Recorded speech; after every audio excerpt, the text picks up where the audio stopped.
ராமேஸ்வரத்திற்கு வருகை தரும் பிரதமர் நரேந்திர மோடி பாம்பன் புதிய பாலத்தை திறந்து வைக்கிறார். அது குறித்து விவரிக்கிறார் செய்தியாளர் விஸ்வநாதன். விஸ்வநாதன், வணக்கம். பிரதமர் மோடி வருகையொட்டி எத்தனை அடுக்கு பாதுகாப்புகள் போடப்பட்டிருக்கிறது? மேலும் இந்தியாவிலேயே முதல் முறையாக கடலுக்கு நடுவில் கட்டப்பட்டிருக்கிறது பாம்பன் ரயில் பாலம். புதிய பாம்பன் ரயில் பாலம் எவ்வளவு தரம் உயர்த்தப்பட்டிருக்கிறது? மேலும் விவரங்கள் என்னென்ன?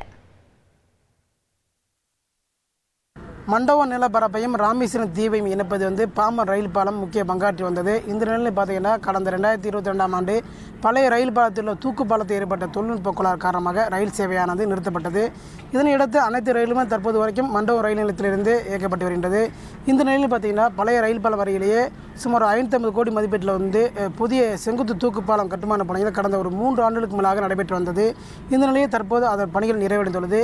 இதனையடுத்து இன்று பாரத பிரதமர் திரு நரேந்திர மோடி அவர்கள் ராமேஸ்வரத்துக்கு வருகை தந்து பாம்பன் புதிதாக கட்டப்பட்டுள்ள பாம்பன் புதிய செங்குத்து தூக்கு பாலத்தை திறந்து வைத்துள்ளார். இதற்காக இலங்கையில் இருக்கும் அவர் அனுராதபுரத்திலிருந்து சரியாக 10:45 நிமிடத்திற்கு அங்கிருந்து ஆகாய மார்க்கமாக ஹெலிகாப்டர் மூலம் மண்டபம் அருகே உள்ள ஹெலிபேட் தளத்தில் வந்திறங்கிறார்.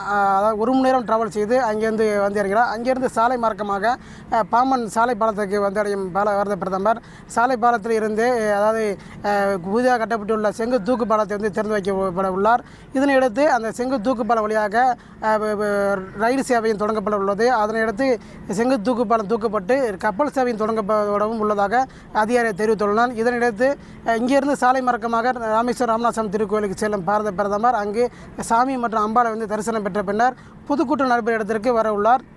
இதனையடுத்து பாரத பிரதமர் வருகையை ஒட்டி சிறப்பு பாதுகாப்பு குழு அதிகாரிகள் கடந்த 4 நாட்களாகவே ராமேஸ்வரம் தீவு பகுதி முழுவதும் அவர்கள் கட்டுப்பாடு கொண்டு வந்துள்ளனர். அது மட்டுமல்லாது மோப்பநாய் மற்றும் வெடிகுண்டு நிபுணர்கள் மூலம் தீவிர கண்காணிப்பு ஈடுபட்டு வருவது மட்டுமல்லாது சாலை பாலத்தை அமைக்கப்பட்டுள்ள மேடையில் சிறப்பு பாதுகாப்பு குழு அதிகாரிகள் வெடிகுண்டு நிபுணர்கள் மற்றும் மோப்பநாய் தீவிரமாக சோதனை ஈடுபட்டு வருகின்றனர். அது மட்டுமல்லாது பொதுக்கூட்டத்துக்கு கலந்து கொள்ள அனைத்து ரயில்வேத்துறை அதிகாரிகளும் ரயில் மூலமாக ராமேஸ்வரத்தை அழைத்து சென்று வருகின்றனர். அதாவது புதிய தூக்கு பாலத்தை திறந்து வைக்கிற பாரத பிரதமருக்கு ரயில்வே துறை சார்பாக தூக்கு பாலம் போன்ற ஒரு வடிவமைப்பு கேட்ட ஒரு நினைவு பரிசையும் ரயில்வே துறை சார்பாக வழங்கப்பட உள்ளது.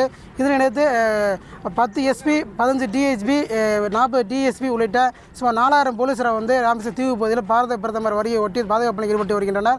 அது மட்டும் இல்லாது தமிழக கடலோர பகுதியில் உள்ள அனைத்து பகுதிகளிலுமே இந்திய கடலோர காவல்படைக்கு சொந்தமான ரோந்து கப்பல்களும் மரைன் போலீசாரும் தீவிரமாக ரோந்து பணியில் ஈடுபட்டு வருகின்றனர். உங்களுடைய தகவல்களுக்கு நன்றி விஸ்வநாதன்.